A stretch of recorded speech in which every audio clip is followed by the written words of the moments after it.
Peace in YouTube. What's up? So today is Monday, September 20th, and the Department of Education announced that the SHSAT will be in December. No exact dates yet, but here we are. So the SHSAT will not be in October or November, it will be in December. All right, guys. Registration is going to be mid-October, so it could be for later, could even be in November. As some of you know, I've been saying they'll probably give us 6 weeks heads up. So mid-October gives it about there, give or take, depending on what the exact dates are. Actually, I haven't looked at the calendar. Let me see here.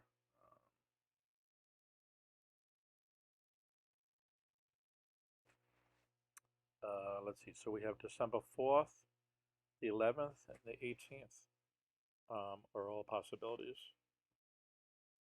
The 25th is Christmas, so I doubt they're going to do it then. And the next weekend is January 1st. So it looks like December 4th, the 11th, the 18th, and the 25th. So what they normally do is and again, I don't know what normal means anymore. So they normally do the 8th graders. Then the next week is kids with IEPs and 504s and 9th graders. And then it's kind of 2 makeup dates. So there's 4 weekends in December, the 4th, the 11th, the 18th, and the 25th. So if it's a weekend, it looks like they're probably going to do it every single one of those weekends, the 4th, the 11th, and the 18th. And traditionally, it's been on Saturdays and Sundays, intermixed. So it might only be on the 4th, but not the 5th. And then it may not be on the 11th, but it might be on the 12th. So when I mentioned 4th, 11th, and 18th, I'm talking about those weekends. The website is still a little confusing. Nope, it's not going to be. It's going to be in December. That's been the traditional date. It starts at the end of October and then a couple of weeks through November, but they're not doing it that this time. We also don't know if it's going to be on a weekend at all. So last year, all of it was done in classes, including the grade 9 one was done in a certain school. So, but basically all middle schoolers, at least the public schools, took it in their middle school. So if you went to a private school, a Catholic school, or you were a 9th grader, you went to a DOE site, which I'm trying to remember. I think it was Long Island City High School. I have it written down somewhere, but that's basically the deal, guys. I'm just popping out here to say hello to everybody. I'll probably start gearing up some more on my streams. I already start doing, yeah, I suppose that's one way to look at it. So they kind of brought it between the 2 times, which is October, November. Last year, which is this year, turned out to be January, February. So they're kind of sticking in the middle. Of course, we still have COVID concerns. So that's okay. This is just being a free-form discussion here. So I'm not doing any sessions or anything or whatever. When is this is that for 9th grade? All they say, so they've only really revealed 2 things so far. The first thing is that registration is going to be in mid-October. So does that mean October 15th? Or does it mean October 12th? Does it mean October 19th? So there's kind of a broad window there for how they define mid-October. The second kind of thing on top of that first thing is that the DOE never really gets a date right. So when they say mid-October, it might be the last week of October. All right, so use some of this with some wiggle room. The other thing they're saying, so that's all they're saying. Registration is mid-October, and the second fact they're saying is the SHSAT's going to be in December. So we don't know when the 9th grade SHSAT's going to be. Okay, we don't know when the 8th grade one's going to be either. So all we know is they're currently saying it's going to be in December. So if the Delta variant gets out of hand, that could also throw a wild card into this. But traditionally, as I was just saying, the 8th grade exam is normally done first on one weekend, and the 9th grade one separately on a different date. Last year, they kind of did it that same way, even though middle schoolers took it in their classes. At least New York City public middle schools took it in their classes. 9th graders took it on another day after that. There's no real reason it has to happen that way, but that's just been the tradition. So By the way, guys, please like and subscribe, especially now that I'm going to start gearing up my my streams here. So as some of you may know, I already started the hardest math series. I'm going to continue that because the problems from this point on that I'm doing, I already did grade 3, grade 4, grade 5, and grade 6. About 3/4 of the way through grade 7. So the problems are just going to get harder, especially as I do the grade 8 ones. And the grade 8 problems are prerequisite for the SHSAT, as well as the grade 7 ones. On that same note, wait, I just lost my train of thought because I deleted the information on the screen. Um, that's some of the problems are going to be good because these are the so-called hardest math problems. So if nothing else, some of these problems might be easy SHSAT questions, right? Because SHSAT has a myriad of different levels of questions, guys. So there's some kind of run-of-the-mill ones and so on. How many hours a day should we study? That depends on the student. Some kids can roll out of bed and don't need to prep at all. Some kids, if you went to a sucky middle school or you just need a lot of work done, you should do it. I do have a stream that I did, which is called an 8-week study plan. So let me just put that 8-week study plan. It's on my site. I'm going to type in the path right now. Give me a second because I'm going to focus on typing it, right?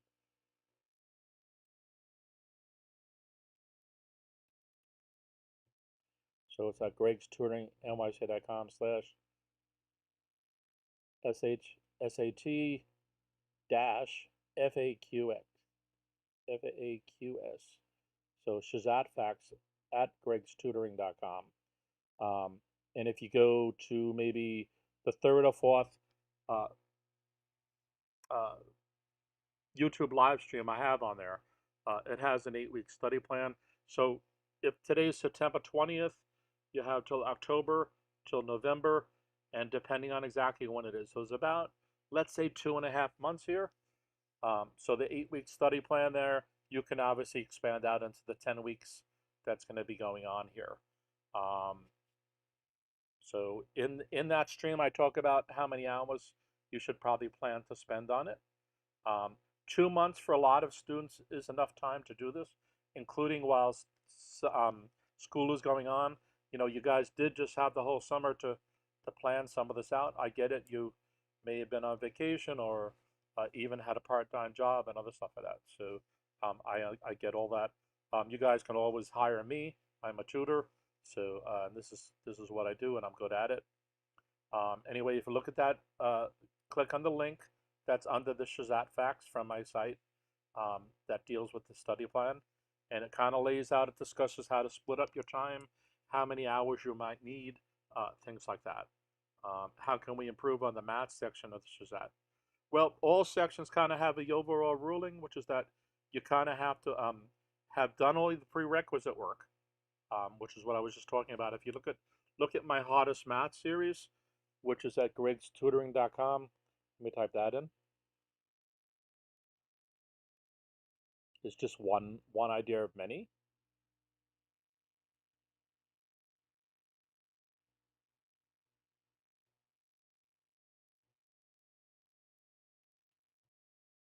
So it's GregsTutoring.com and NYC.com/hardest. Math is one way to because that's going to be a lot of prerequisite problems to solve, and since I already did many of them, you can just do it on the replay, and then you know, try to solve the pause it, try to solve it, and then see what my solution is, and I give multiple other ones. You can email me to find out how much my tutoring is. You can email me at GregsTutoringNYC@gmail.com. Most of my students get into the schools. Obviously, if you're gonna ask me to tutor you the day before the test, that's a little slippery of a request. I do tutor up until one session, up to as many as you need. So if you only need tutoring on one topic, that's fine with me as well. So in any event, what you want to do is do a bunch of practice problems and find out which of the sections you're doing poorly in and which not. Will you tutor me through a line? Most of it is. I also tutor in person as well. I don't know how much longer I'm going to be doing that because Delta is still pumping up. So, but for now, it can be both. Most of it's online at the moment. That's very convenient to everybody involved. So that's fine as well. It'll be through Zoom. I've actually done it through YouTube live streams as well, but Zoom is certainly superior to that for a couple of reasons. So anyway, what you want to do is look at your problem areas and just try to figure out which ones you can improve on. So if you take a practice test and got like 3 exponent problems wrong, it's pretty clear that you need to work on exponents. All right. On the same note, when you get something right, you need to figure out why you got it right, and that's you're going to be continually assessing, and that's what I'm good at. I crawl on my students' brains and just kind of work with them, and we improve their strengths and we also improve their weaknesses. So that's my approach to that. I'm also not somebody who looks at this like you need to be a problem factory. Yeah, you need to do practice problems. You need to do a lot of them, but there's a line in the sand where it doesn't make sense anymore. In other words, if you get an exponent problem wrong, we might say, okay, maybe that was a one-off. But if you get it wrong again, now you got exponent problem wrong twice. So we might explore those. If you get exponent problem wrong a third time, it's pretty clear that you have a problem with exponents. So at that point, it doesn't really make sense to just do problems about exponents. It probably means there's something higher level up, more about the concepts and the topic of exponents and conceptually what it means that you're not trying to figure out from it, right? And by the way, that's part of what makes the SHSAT hard, which is that it's giving you examples in weird contexts. Same for the ELA section; it works the same way, right? There's a whole bunch of topics and concepts on each of the main subjects, and there you go. Do you think Khan Academy is helpful for studying for the SHSAT? Yes, I do. I do, but it only goes so far. So Khan Academy is excellent for what it is. The main question is, what is it? It can only go so far in some of that. And it's not interactive, and it's not feeding off of something. But it's great for drill down. Drill down, once you get enough about a concept or a topic, you can certainly drill down and get into certain things. And it also has the little mini exams. I forget the term it uses. When you get to the end of a section, there's some kind of more involved drill down test that it can give you. Will you review over the new book for the SHSAT? In other words, am I going to review the SHSAT handbook? I already have SHSAT handbooks that I reviewed. I'm not sure if I'll do the current one or maybe last year's, because I think I did the 2017 one and the 2019 one, maybe. I can't really remember. Again, if you go to my site, to that same link I gave earlier, instead of typing the whole thing, it's GregsTutoringNYC.com/SHSAT facts.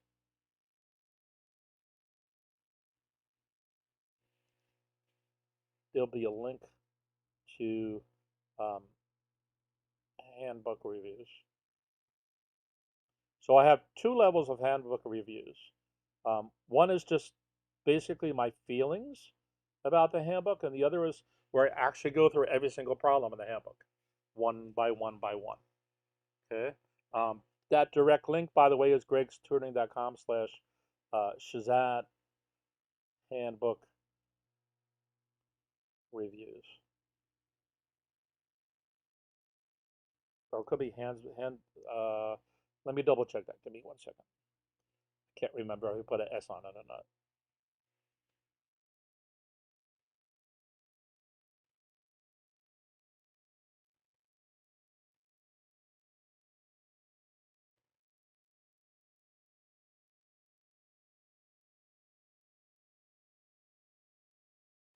I also have an errata for the current handbook. Give me 1 second. Let me just double check whether that's plural or not.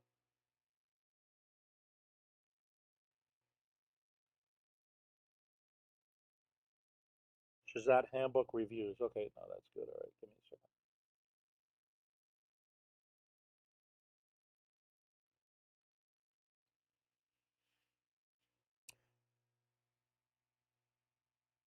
Nope, there's really not any. Um, just getting workbooks is the way to go. If you can't afford a workbook, you can go to the library. Most libraries have a lot of SAT books. They may have scribbling and so on, but it's better than nothing. You can also request in certain libraries, they may have extra in the back, or at least request that more be ordered if their shape is not too great. By the way, guys, please hit the like button. Please subscribe. Set your notifications on. I do a lot of these streams for you guys, so it'll be reciprocal to get that and get the word out that I'm doing these streams and so on. I'm going to start doing more of them. I'm going to finish my hardest maths section and then flip back into SHSAT specific streams, as well as the Hunter College, the ISEE, the SSAT, a whole bunch of exams I tutor for. So, no, Red. One of the concerns with the SHSAT is that it's, in terms of testing, is actually a small test. You know, there's only about 80,000 eighth graders that really are kind of the audience for it. And at that, only about 26,000 kids take the test. That's compared to millions for like the SAT. So even though it can be lucrative for certain, tutors and book publishers, when you compare 30,000 test takers to, 5 million test takers, that's a completely different audience. So there really isn't apps or websites of that kind of things.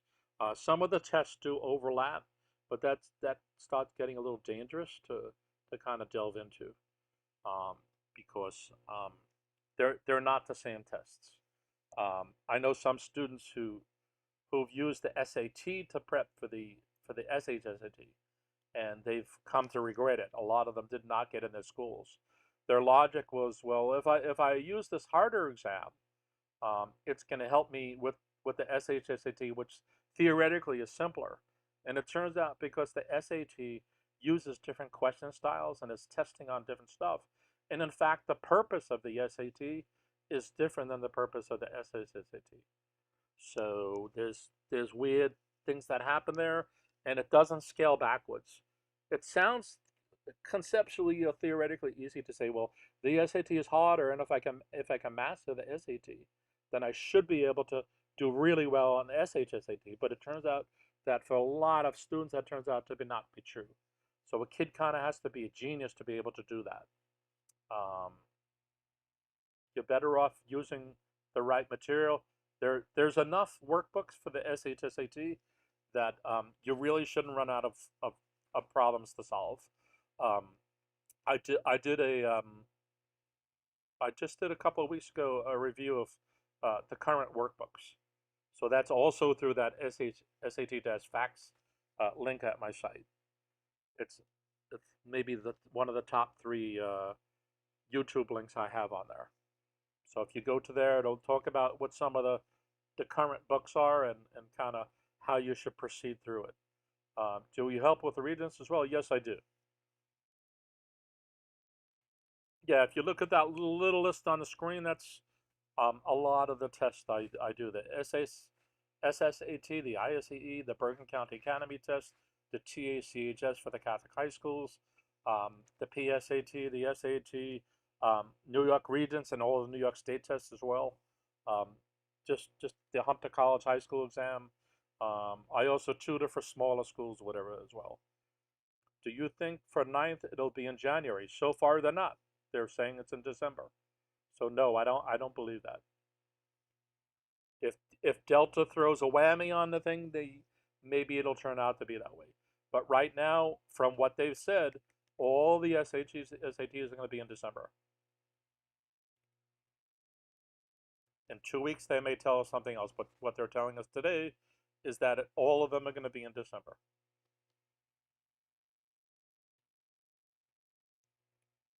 So again, if you guys look at my 8-week study plan, or if you need a tutor, definitely contact me about it. Which day? There's no dates. That's all they're saying. All they're saying is what's on the yellow at the bottom of the screen. Registration is going to be in the middle of October. We don't know exactly when. And the SHSAT is going to be in December. That's it. That's all they're saying. They're not giving any details, whether it's a weekend, a weekday, a school day, the week you have off. They're not giving any information about that at all. So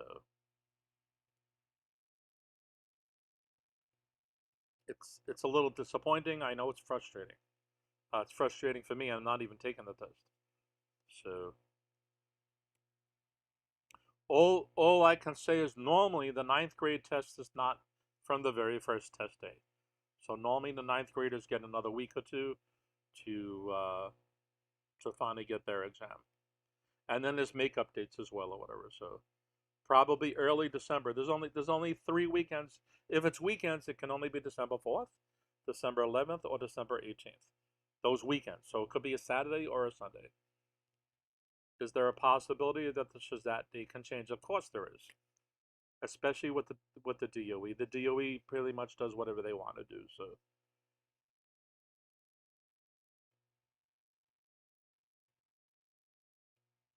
but given that they've stated it will be in December, I doubt they're going to change it unless it's impacted by COVID. Last year they played a lot of games with the date, but they actually didn't give the date. They didn't even give when. So now they're at least giving December. Now that they've given December, I think they kind of have to commit to it unless something goes pretty wrong. So, by the way, what they did last year was that you took it in your middle school. And I personally think that worked out really well because you went in, you took it with your own teachers and stuff like that. When you go to these giant schools, it was normally held in like 7 or 8 of the largest high schools in New York City. There's giant long lines, you know, split sessions, people getting lost, all this kind of stuff like that.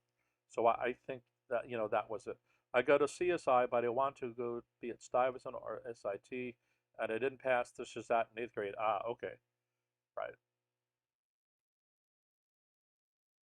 Well, the dynamics of the 9th grade exam is a lot different than the dynamics of the 8th grade exam. So there's less seats, and you have to get a higher score because of that. There's only about 100 9th grade seats altogether in total. So you have a harder test and higher stakes. So, and Stye doesn't have many seats. Give me 1 second. I used to know this off the top of my head. I think Stye has about 8 seats normally, 8 to 10 seats. Let me see.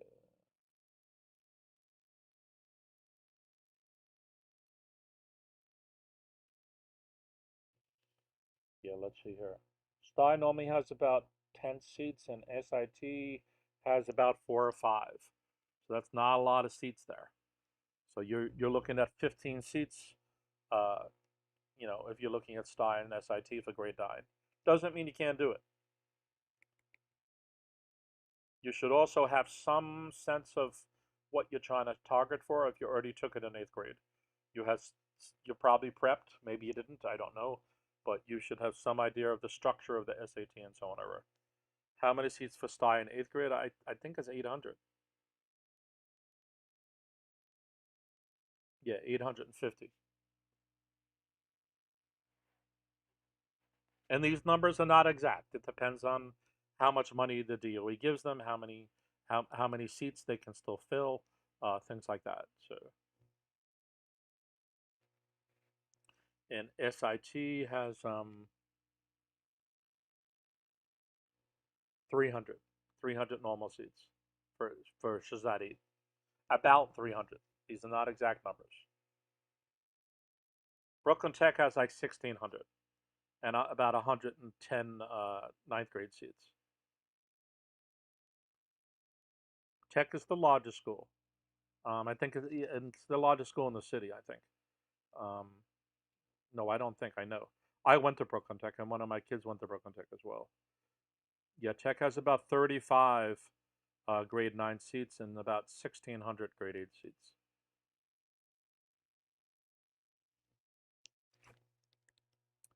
They're all great schools. You can't lose no matter which one of them you choose. Certainly at STI, SIT, and Brooklyn Tech, they're all just absolutely wonderful schools. Um, I'm not sure where you're located either. If you're located in Queens, getting to Staten Island is going to be a chore. If you're located in Staten Island, SIT is probably your best shot.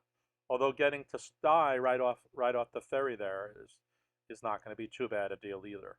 But going to Brooklyn Tech, I know students who went to Brooklyn Tech from Staten Island. It's definitely possible. In fact, my own situation was that way. When I went to Tech, I had to come from Rockaway, and it took me 2 and 3 hours, many days, both going there and coming back home. And this was in day and age when the trains just broke down and a lot of stuff. There was lots of trains and bus problems at the time. So,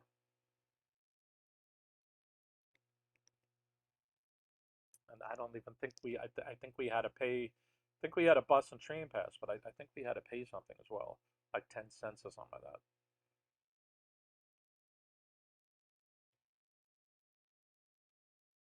So anyway, they put the line in the sand here, guys, and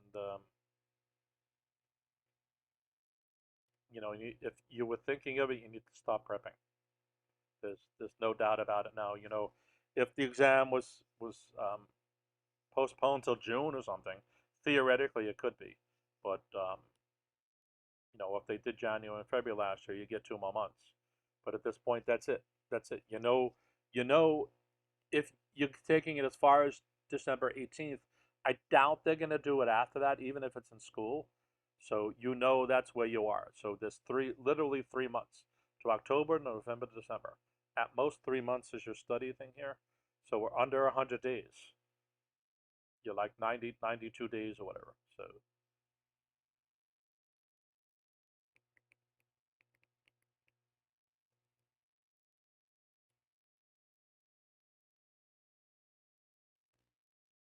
So I have hundreds of hours of videos on my channel. Um, I'll type my channel. I mean, if you guys are already on this, you probably know it. But if you go to GregsTutoringNYC.com,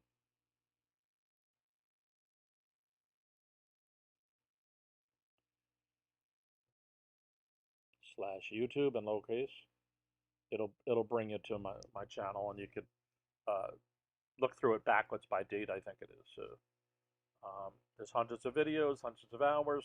But again, my site, if you go to GregsTutoringNYC.com/SHSAT facts, that kind of I've broken down a lot of them into different categories. Some are just about ELA, some about the SHSAT 9, some are about uh,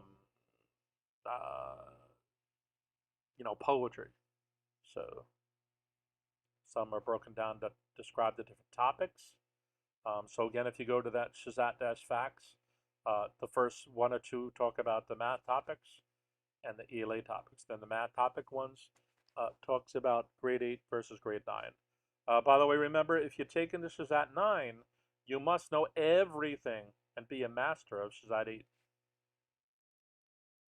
What's harder to get into Bronx Science or High School for American Studies? Well, the cutoff score for science is normally higher than the cutoff score for Lehman.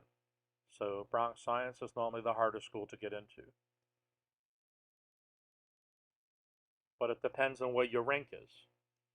If you're next in line, let's say you're the very top scorer of all the kids this year, then you can pick either seat. It doesn't matter at that point. The cutoff score is determined by the last student to get a seat. The cutoff score is not determined before the test.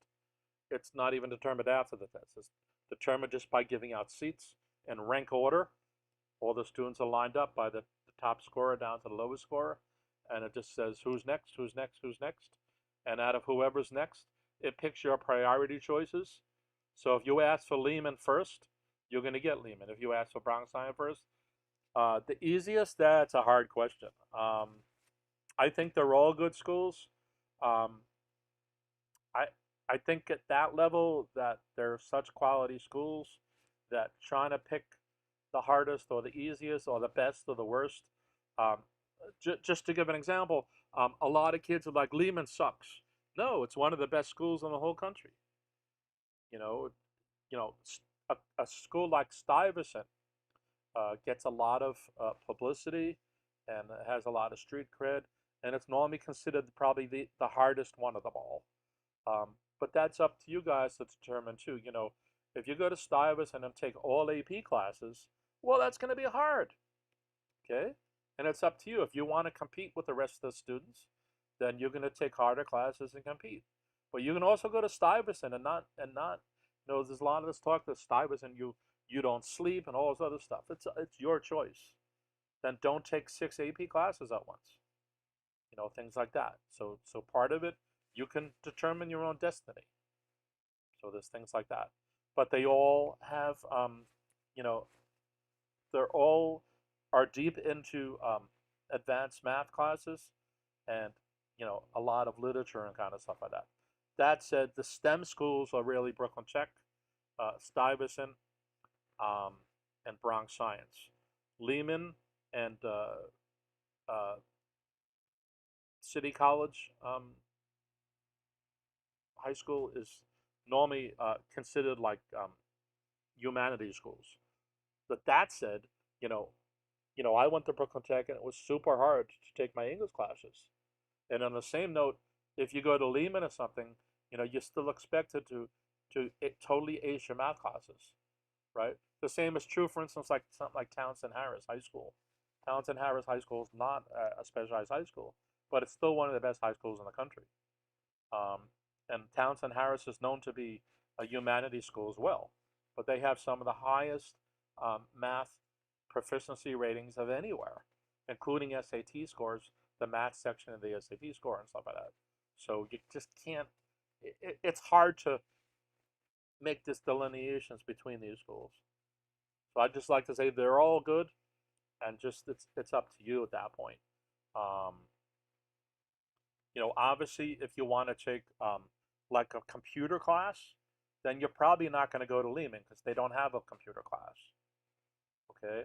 On the same note, if you want to take Latin, you're probably going to go to another school. You may not even go to a specialized school if you want to focus on that, right? So it all depends on some of these kind of things like that. But if you want to take humanities and be an expert, you want to be a writer or something like that, that you're not really interested in math, even though you're good at it, you may want to go to Lehman in that case. So easy is, you know, one of these things in the eye of the beholder kind of thing. The original phrase being beauty is in the eye of the beholder. But, you know, you want the fit to be bi-directional. Everybody's worried about, like, what's the best school? Well, what's the best student as well? So you don't just want to go to the best school. You want to go to a school that is a fit for you and you're a fit for. It has to be bi-directional. You want both of those directions to be working out, making sense. And you want to also add stuff on, like I said a minute ago, like your commute. Or some students don't like large schools, like Brooklyn Tech is gigantic. Um, but I know a lot of people who don't like to be with lots of people and so on. It was still a great school to be in. On the flip side, Lehman is pretty tiny, and for some students, that's limited. They want to be with a lot of people.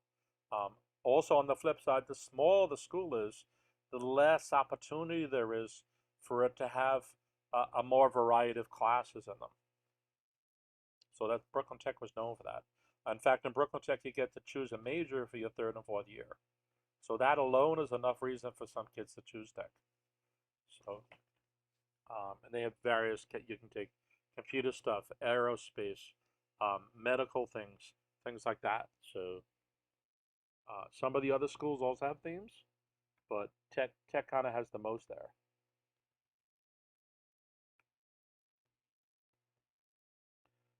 I'd like tech to go to tech because of all the science classes, but there's other reasons other people go there as well. So, you know, tech also has art classes and music and other things like that as well. So you have to look at the full picture. Don't just, you have to realize you can spend 4 years at wherever you choose. So you gotta choose right. And as much as you're going to take the SHSAT and try to get into one of these schools, you can also have the option to not choose going there, because you might get into another school that's closer or has a couple of classes you want to. So you want to try to look at their course offerings. All of them have that in their website. Sometimes it's not easy to find it, but if you look at the course offerings and their course catalog and just got to give it a run through, look at the titles of all the classes, and no, we don't know if it's in early December. We just know it's in December. Most likely it's going to start December 4th, but the DOE has not said that yet. All they've said it's going to be in December. We don't know what date, we don't know how, we don't know where.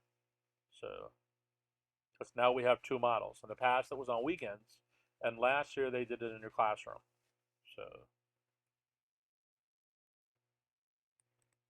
in terms of, there's no reason it should be earlier or later. It's a Scantron test. So in terms of that, and they have all the programs and everything else ready for it. So in terms of that, it's not really a complex thing on their side of it. And I think it just comes down to things like winter and stuff like that. So for that reason, I would guess it's probably going to be earlier, but they haven't said. Please like and subscribe. Set your notifications. I'm going to be doing more of these, both these Q&A sessions and SHSAT specific sessions. And it's free.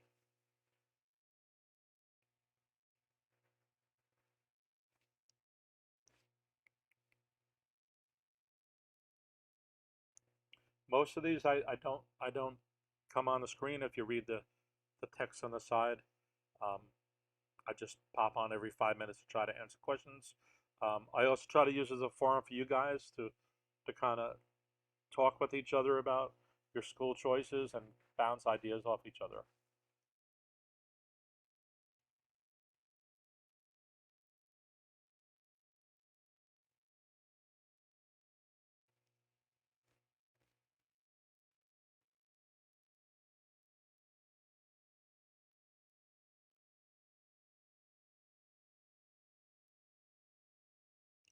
Please like and subscribe. Set your notifications. Again, that will be December. Registration is mid-October. That's all they've said. We don't know exactly when registration is starting or ending, and we don't know exactly when the exact test dates are going to be.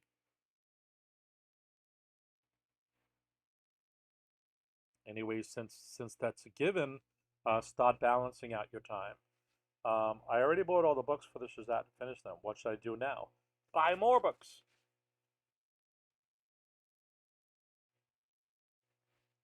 You can go to the library if you don't want to purchase any more. You could also look at all my live streams. I have literally hundreds of hours of SHSAT material. So you can either start from the first one and go through hundreds of hours worth, or you can pick and choose which one you want to look at. You could also hire me as a tutor. Unless you're getting the top score, there's always work to be done, right? So I'm good at what I do. So if you're perplexed, that's probably a reason to need a tutor. Doing it solo is great as well. But I find there's a lot of things you guys miss when you're doing it alone. So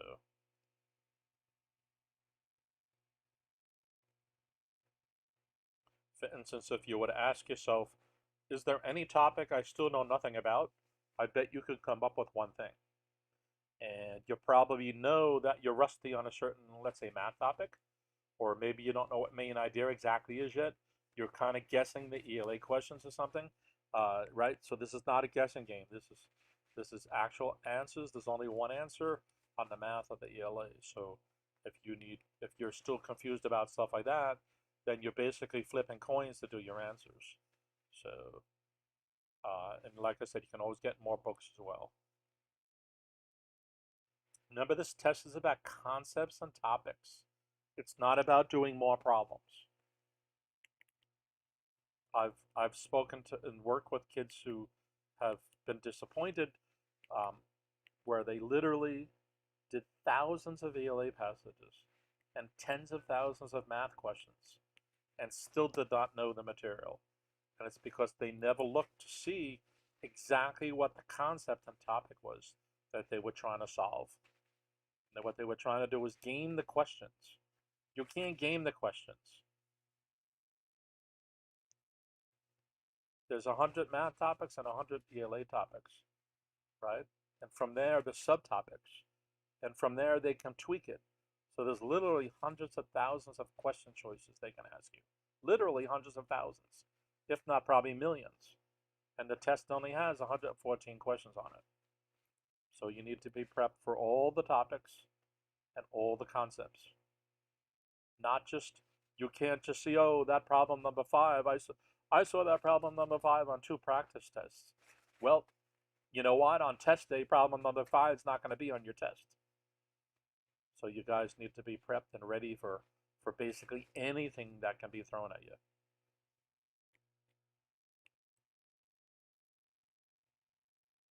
What a lot of you guys do too is you jump over the prerequisite material. A lot of you guys are like, I know that.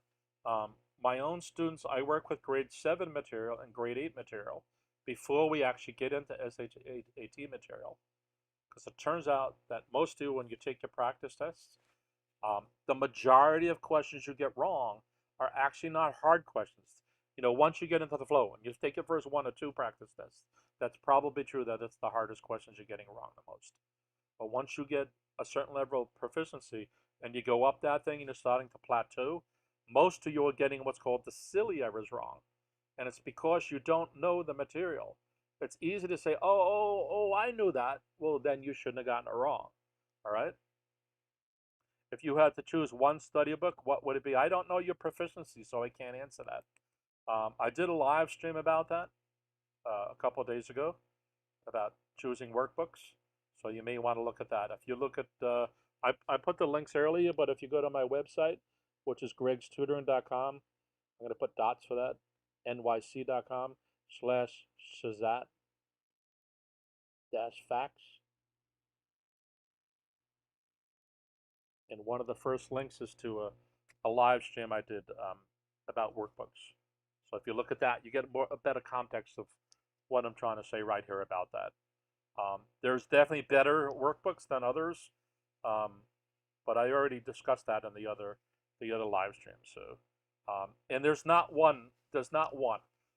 The truth of the matter is, all the workbooks have certain problems with them. So there's really not a best one in terms of my opinion. So they all have pros and they all have a lot of cons, including errors, and most of them do not match the actual test. So that's a big, big problem. Anyway, what I do in the video I just told you about is I break down categories of the workbooks. You should start from certain ones and build up to certain other ones. Normally you want to end up with the Kaplan and the Tutorverse book. There's others as well, but they could get to be very expensive. And they're not available at libraries. So that was one of my underlying premises of doing that live stream, was that you had to be able to purchase the book at a reasonable cost or get it at a library. So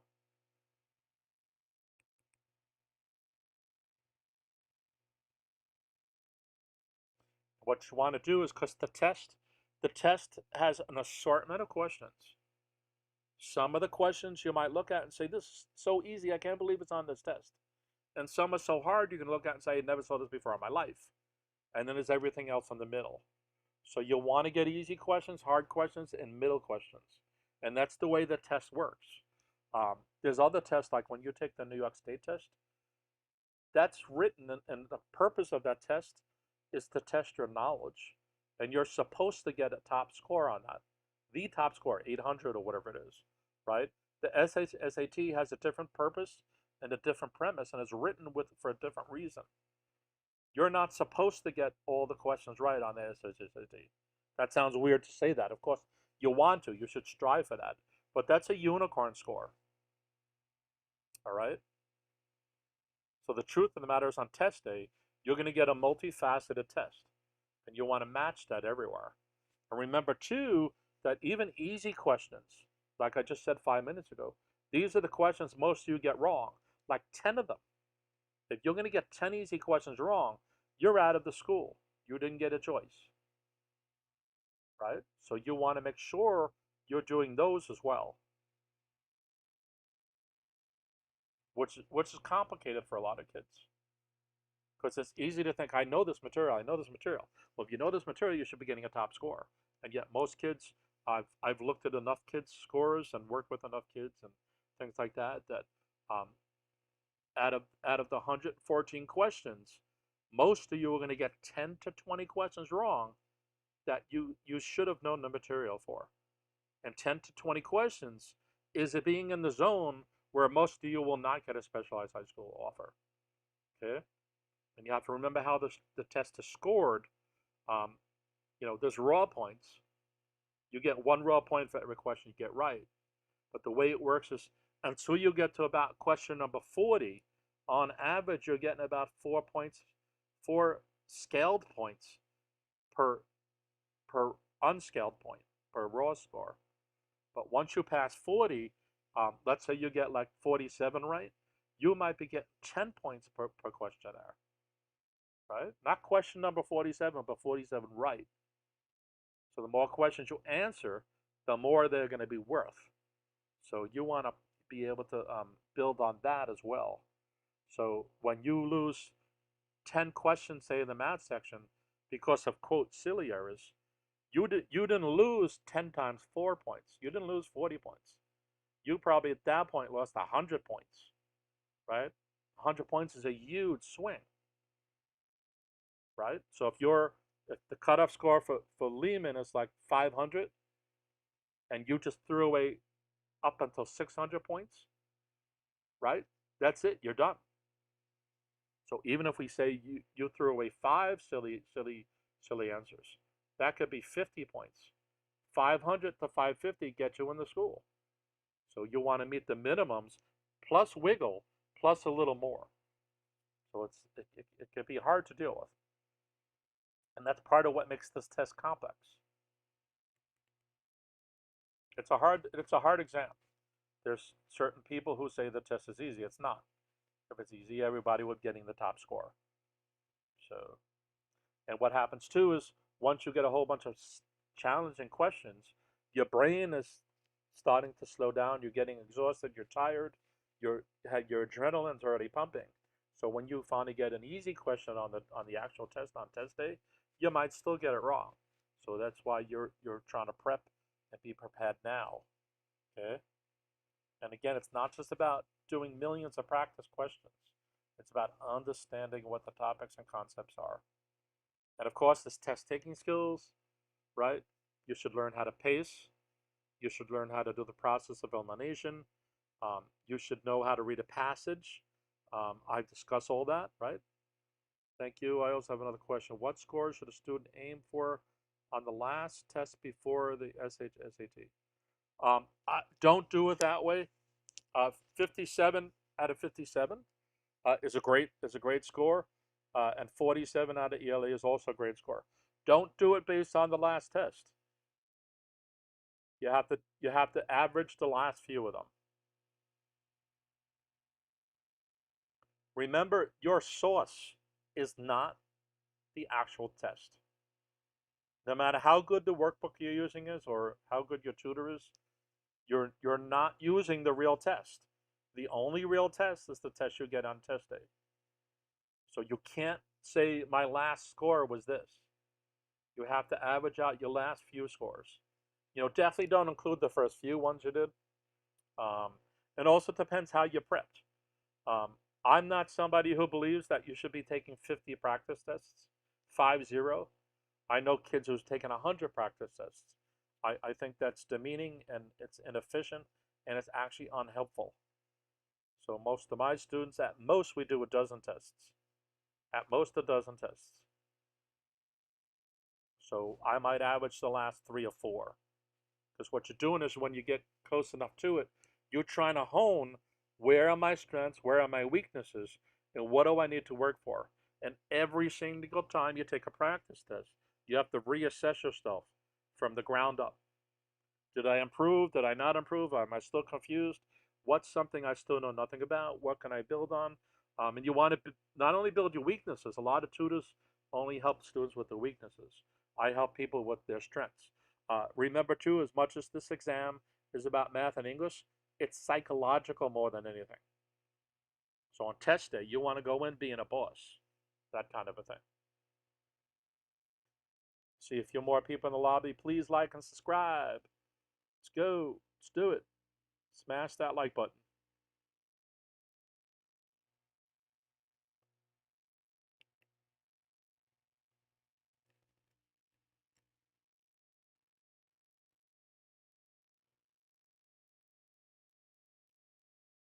Anyway, Mariam, those are great scores. If you're doing that consistently, that's excellent. So what you need to do is take those 10 wrong you're getting in the ELA, especially if they're consistent, and really dig down deep. A lot of you guys view the ELA as just this blob that you have to figure out, and it's not. It's just as granular as the topics in the math. And many of you totally lose focus that it's about main idea, it's about the author's point of view, it's about the tone. Those are the top 3 kind of things you have to get going in there. And you have to enter a passage with joy and happiness. That sounds like totally ridiculous and stupid, but that's how you have to enter it.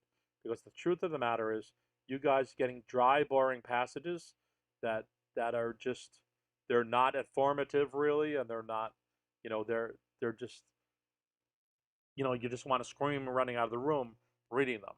So most of them are not interesting, but you have to put your hat on, like, yeah, I'm ready to read this guy.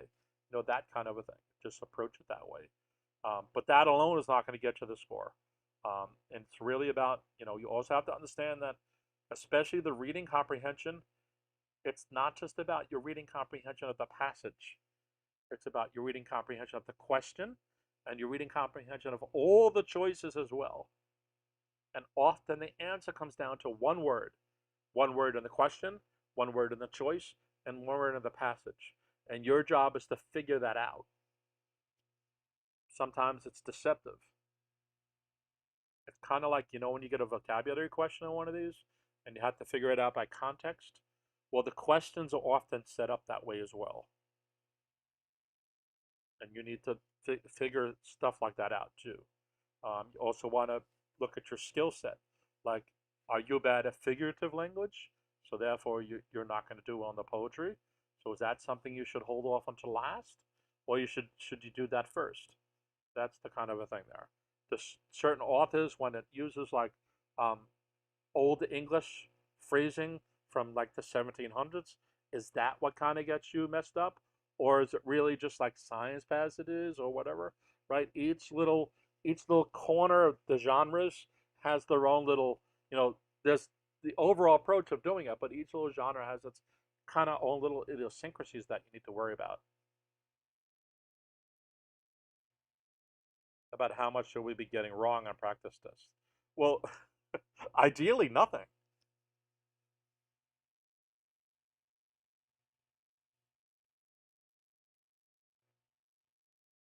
I guess the way to say this is the scores change from year to year to year.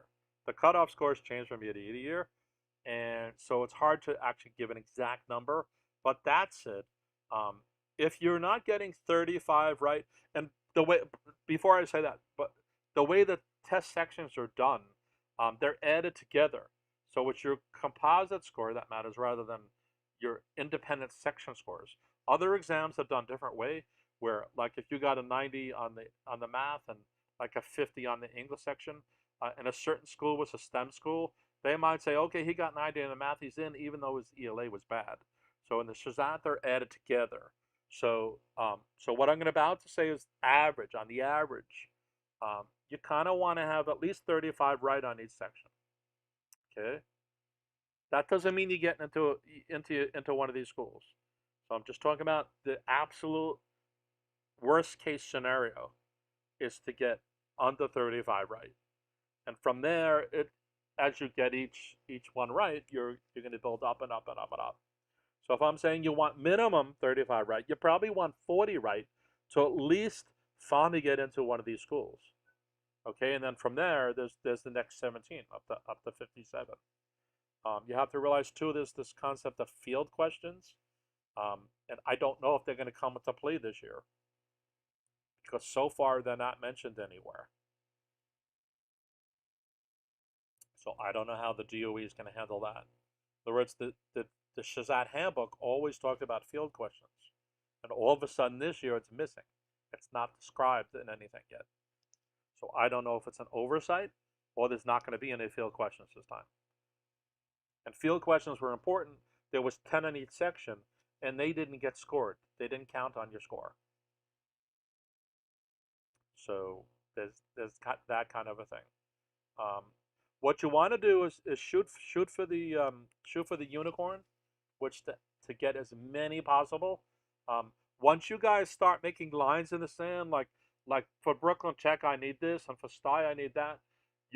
What you want to do is set your goal to the absolute top score possible, and just keep breaking your neck toward that. You have to kick, you have to scream, you have to fight for it.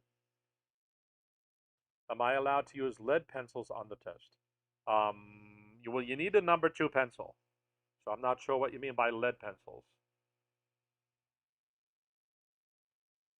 Like a mechanical pencil, if it's a number 2, yes.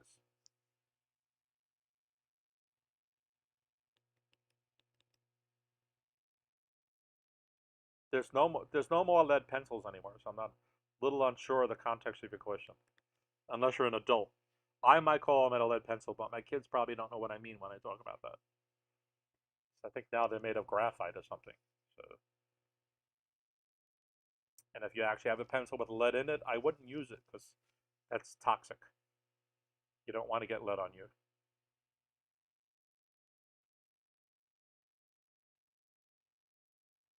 Yeah, and on test day, you guys want to have a watch as well, and you should be pacing yourself at a certain point to figure out how to time yourself. You need a dumb watch, not a smart watch. Those I would get the Staedtler white is it rare eraser, the polymer erasers,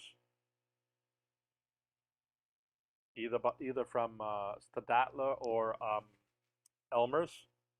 You know, Elmer's glue. I think they also produce one of these white polymer erasers. They erase cleaner, and they don't leave as much smudging all over the place. So, because you don't want your bubble sheet to get any dirt on it. Plus, you can erase your bubble sheet easy with the white eraser. So,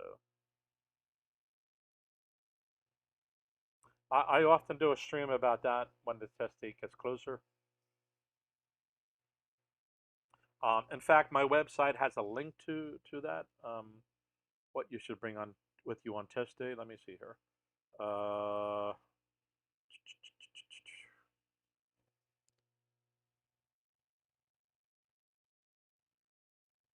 Give me 1 second to find it.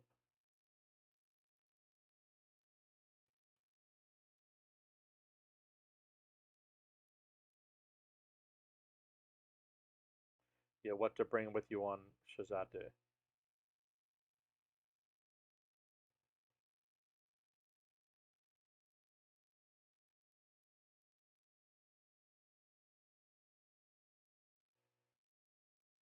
Let's see here. Did I just lose the stream? I may have lost the stream. Give me a second here. My tab just kicked out.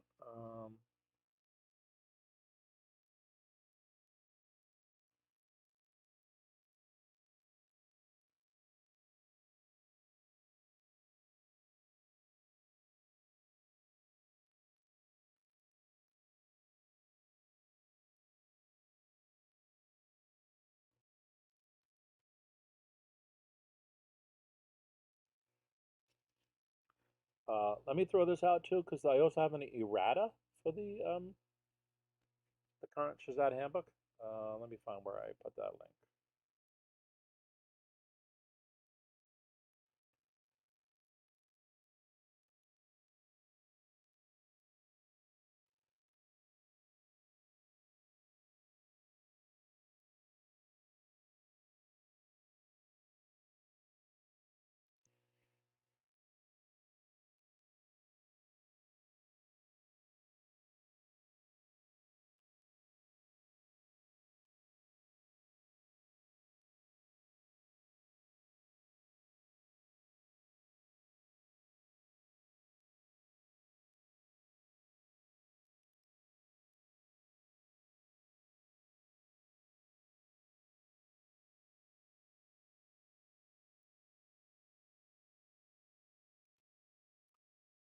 All right, I'm not sure if I lost any questions here, so if anybody, the last question I see is about the lead pencils. I don't know if there's any other questions. Let me see here.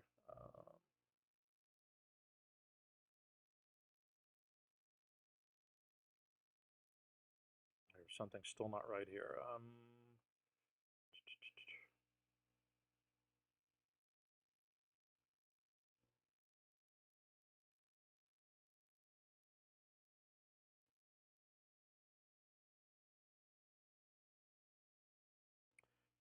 I don't know if the stream died. Let me see here.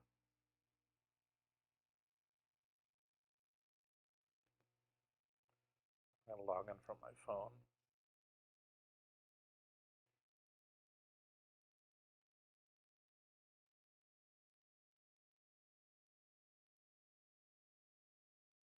This is a test.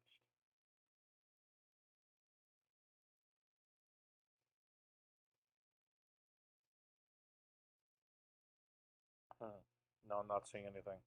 Oh no, here it comes. All right. Well, if anybody has any outstanding questions, just holler.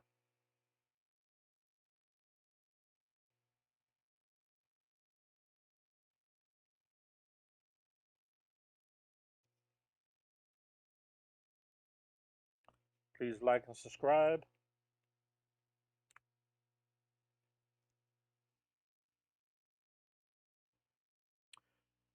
All right. What I'm gonna do is I think I'm gonna keep the stream going, but not necessarily my live narration part,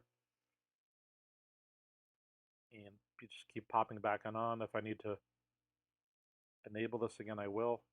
In fact, let me run this off my phone so that way I can get some tabs going. I don't need to look. All right, so hopefully everybody's doing all right. I am going to,